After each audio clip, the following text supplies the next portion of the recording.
मैं वाहिद Vora G6 news channel में आप सभी का स्वागत करता हूं। आज हमारा चैनल नेताजी सुभाष चंद्र बोस को उनके जन्म दिवस पर भावभीनी श्रद्धांजलि देते हुए उनके जज्बों को सलाम करती है और उनके जीवन की कुछ झलकियां आपके सामने प्रस्तुत करती है। नेताजी का जन्म 23 जनवरी 1997 में ओडिशा के कटक में हुआ। सुभाष चंद्र बोस की 6 बहनें और 7 भाई थे।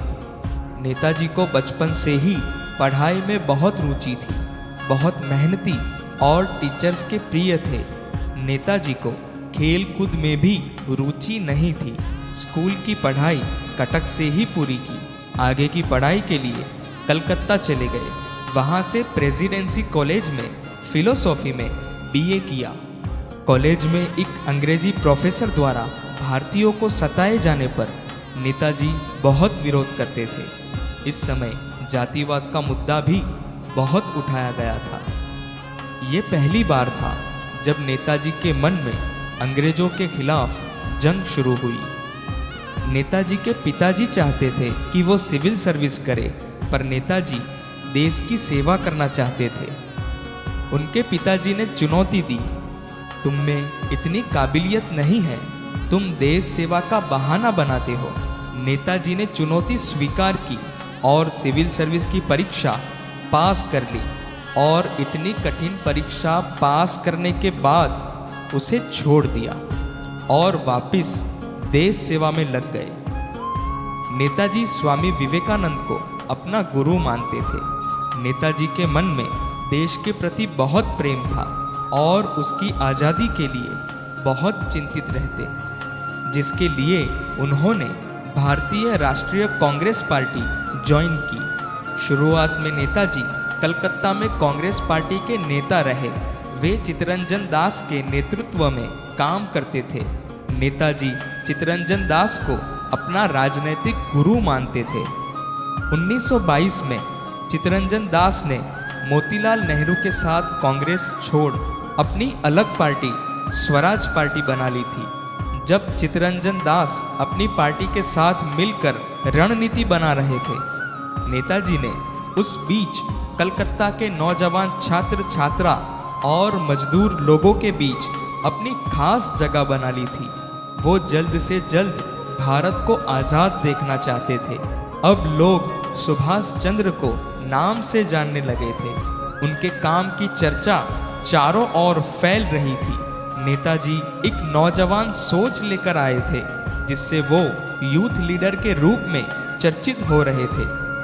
1928 में गुवाहाटी में कांग्रेस की एक बैठक के दौरान नए और पुराने मेंबर के बीच बातों को लेकर मतभेद उत्पन्न हुआ। नए युवा नेता किसी भी नियम पर चलना नहीं चाहते थे। वो स्वयं के हिसाब से चलना चाहते थे, लेकिन पुराने नेता ब्रिटिश सरकार के बनाए नियम के साथ आगे बढ़ना चाहते थे। सुभाष चंद्र और गांधी जी के विचार बिल्कुल अलग थे। नेताजी गांधी जी के अहिंसावादी विचारधारा से सहमत नहीं थे। उनकी सोच नौजवान वाली थी, जो हिंसा में भी विश्वास रखती थी। 1939 में नेताजी राष्ट्रीय कांग्रेस अध्यक्ष के पद के लिए खड़े हुए। उनके खिलाफ गांधी जी ने पटाभी सीतारामैया को खड़ा किया था, जिसे नेताजी ने हरा दिया था। गांधी जी को ये अपनी हार लगी थी, जिससे वो बहुत दुखी थे। नेताजी ने ये बात जानते ही अपने पद से तुरंत इस्तीफा दे दिया था। विचारों का मेल न होने की वजह से नेताजी लोगों की नज़र में गांधी विरोधी होते जा रहे थे, जिसके बाद उन्होंने खुद कांग्रेस पार्टी छोड़ दी। अब मैं आपको इंडियन नेशनल आर्मी के बारे में बताता हूँ। नेताजी पूरी दुनिया से मदद लेना चाहते थे, ताकि अंग्रेजों को ऊपर से दबाव पड़े और वो देश छोड़कर चले जाए। इस बात का उन्हें बहुत अच्छा असर देखने को मिला, जिसके बाद ब्रिटिश सरकार ने उन्हें जेल में डाल दिया। जेल में लगभग 2 हफ्तों तक उन्होंने न खाया न पिया। उनकी बिगड़ती हालत को देख देश में नौजवान उग्र होने लगे और उनकी रिहाई की मांग करने लगे। तब सरकार ने उन्हें कलकत्ता में नजरबंद कर रखा था। इस दौरान 1941 में नेताजी अपनी भतीजी शिशिर की मदद से वहां से भाग निकले। सबसे पहले नेताजी बिहार गए, वहां से पाकिस्तान के पेशावर जा पहुंचे। इसके बाद वो सोवियत संघ होते हुए जर्मनी पहुंच गए, जहां नेताजी वहां के शासक हिटलर से मिले। राजनीति में आने से पहले नेताजी दुनिया के बहुत से हिस्सों में घूम चुके थे। देश दुनिया की उन्हें अच्छी खासी समझ थी।